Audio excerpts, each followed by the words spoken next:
So I'll tell you what I used to do, and it was when I was studying. I can tell you did something. There's no way. Sure. So I'll tell you something that I used to do. So I'd read, for law, when you're studying, you've got to get through hundreds and hundreds of pages and hundreds of cases. And people are like, how does that guy remember every single case? How does that guy remember every single word of the textbook? That's totally the wrong approach. You're not Mike Ross. I wish I was Mark Ross. I met some guys at law school that used to tell me they were Mark Ross. I don't know where they are today. Yeah. But I think the most important thing I used to do is I spent 2 hours studying 5 cases, studying 3 chapters. After that, I would go to my younger brother who knew nothing about law. And I would say to myself, explain to him, a 12-year-old, explain to a 12-year-old what you read in a case, how you did it, and ask him if he understands. If you can do that, it means you understood and you could communicate. So that always was my thing is, you can read 50 pages, 100 pages. Do you understand it? Prove it. Go and explain it to a 12-year-old. Go and explain it to somebody that has no idea. And if you can't do that, it means you don't understand it yourself. So go in and unpack it. Read a page and go, but what does that actually mean? Go read a case and go, well, what's the effect of this case? Why am I studying this case? And then go and explain it to somebody that's not a lawyer. Go and explain it that's not an expert in your area. And that teaches you to be able to differ your communications. One day I'm in a board meeting where I'm getting absolutely roasted by some of the top entrepreneurs in our country in our board. And when I say roasted in a good way, they're holding me accountable for what they expect. Yeah. The next time with a guy that's selling coffee, he's just started his entrepreneurship and he's from a completely different background. Can I communicate effectively to both? That's the question, and I need to be able to. So it's about varying your skills. And for me, both are as important. So one guy once said to me, he's like, witness, if you can't explain your business to your grandmother absolutely, who didn't go to school, love that, you've got no business doing that business. Yeah. So what do you think about that? I think that is absolutely accurate. And if you're listening to this, or if you think about your business, don't get bogged down too much in the detail. Rather just take a step back and go, just at the very core, could I explain this to my grandmother? Could I explain this to my younger brother, whoever it is? Can I explain what I do? And is he going to turn around and understand? Is she going to understand what I just told her? If the answer is no, go back and figure out what it is. Because if you don't know, you don't understand. If you can't communicate it, you don't understand it. Okay. So you said something earlier on that you guys fund entrepreneurs who've got purchase orders, right? So what about the entrepreneurs that are startup, but they don't have purchase orders? Sure. So what we decided was this. In order to be a meaningful company, of course, we want to help and fund and do as many different deals as we can. But you want to see the man. Show me the man. For sure, right? But you also need to be able to be the best at what you do. So you can go and be a jack of all trades and offer 20 different ways of funding. But are you going to meaningfully actually assist anybody, or are you going to be a jack of all trades and never help? So what we decided to do was narrow it down. What can we help with today? We started our purchase order funding project. That was step 1. And there's quite a cool story of how we started. So during COVID, there was obviously a need for PPE. And one of my partners is sort of one of the biggest guys in the country in terms of importing things from China. He was bringing face masks, PPE, all of that in, importing it to South Africa just before full lockdown.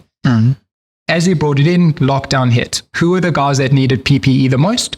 The SMMEs and the tenderpreneurs that were delivering for government contracts. And although there's a lot of sort of, different approaches or different thoughts towards, a stereotypical tenderpreneur, I think there's a very big misconception as well. The majority. What do you think is the misconception? So from what I found is you hear tenderpreneur, you think, when I say you, the general public, yeah. Dripped out in Louis Vuitton, driving a G-Wagon and inflating prices by 1,000% and never delivering to government and winning contracts fraudulently. For me, that is part of a misconception. In reality, that is such a small percentage of the true SMMEs that do work for government. That's an outlier. Of the hundreds and thousands of people I've met in the last 3 years, I can count on my one hand how many of those guys I've met.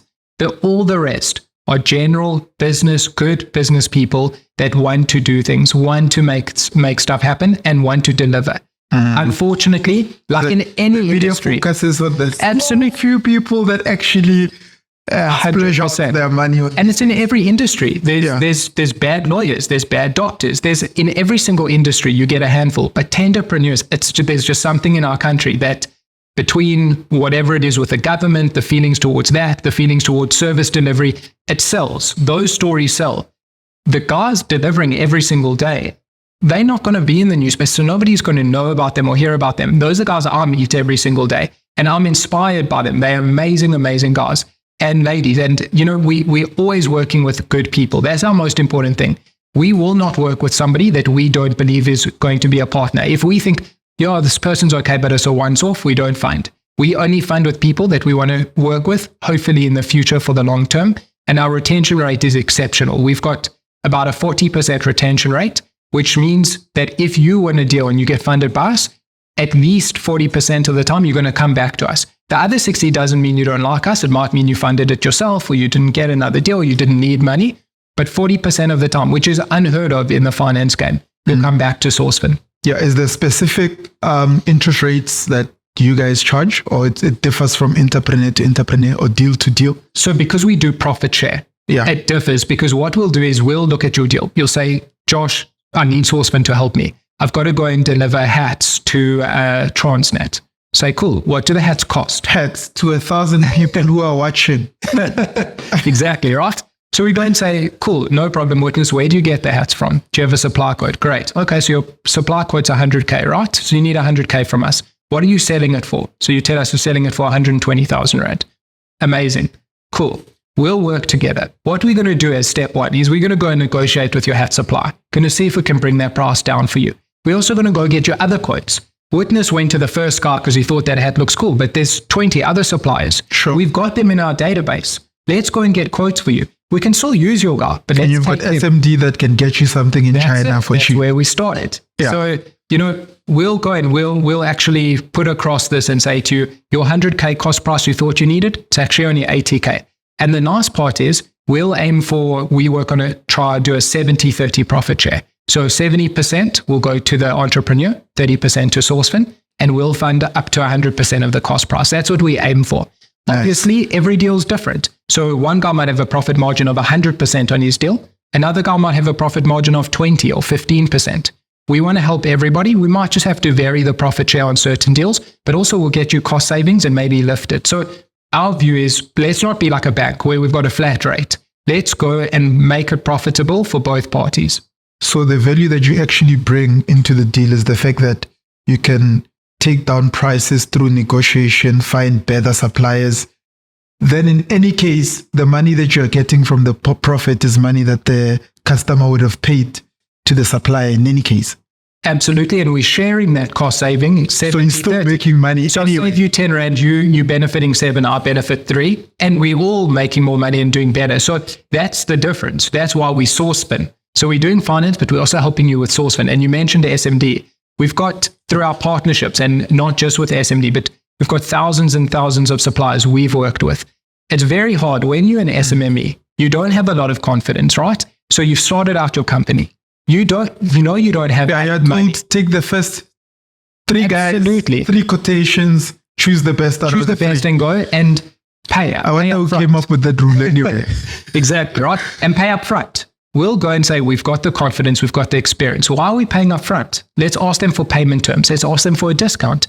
Let's go and see what we can do. Can we import? We've got SMD, our big brother. They've got a China office. Maybe let's import from China. We're doing that at the moment. Let's bring it in. Do we have enough time? Great. Let's import from China together. We've got a team in China. That is all available to you. We're not charging you for that. That's our 30% profit share. So as a client, why wouldn't you want that? Why wouldn't you want a team of professionals that are sourcing for you? And you might have your own supply quote. No problem. Can we vet the supplier for you? I'll send a guy out. You say that that's the best hat supplier. No problem. Can we go to his factory? Can we make sure that he is a hat supplier? Can we make sure he's not trying to rip you off?